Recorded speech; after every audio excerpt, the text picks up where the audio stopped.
ఇప్పుడు మేము పొలిటికల్ వాళ్ళం, వేలుముద్ర వాళ్ళు కూడా సీఎం అవుతారు. అవుతారా అవ్వరా? వాళ్ళు ఒక ఐఏఎస్ ఆఫీసర్ కావాలంటే వాళ్ళు ఎంత శ్రమ పడితే గానీ ఆ స్టేజ్కి వస్తారు.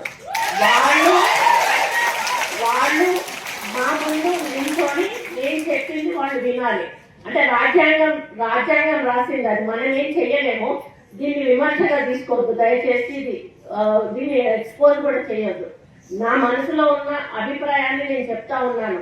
మాకు చదువు రాదు, మాకు సబ్జెక్ట్ తెలియదు, ఇష్టం ఉన్నట్టుగా వాళ్ళు ఏదైనా చేస్తే ఇష్టం ఉన్నట్టుగా తిట్టేస్తాం, మీరు ఏ పని చేయలేదు. దానికి రూల్ ఒప్పుకోకపోవచ్చు, దానివల్ల వాళ్ళు చేయకపోవచ్చు. అట్లా అని అందరు అట్లా ఉంటారన్నాడు. కొంతమంది రూల్ పొజిషన్ ఉన్న చేయని ఆఫీసర్లు కూడా ఉంటారు, వాళ్ళు కొంత అడమెంట్ ఉంటారు. అట్లాంటి వాళ్ళని అడగడంతో తప్పలేదు. కానీ ఎవరి పని వాళ్ళు చేసుకుపోతున్న వాళ్ళను మనం అప్పుడు కూడా డిస్టర్బ్ చేయొద్దు.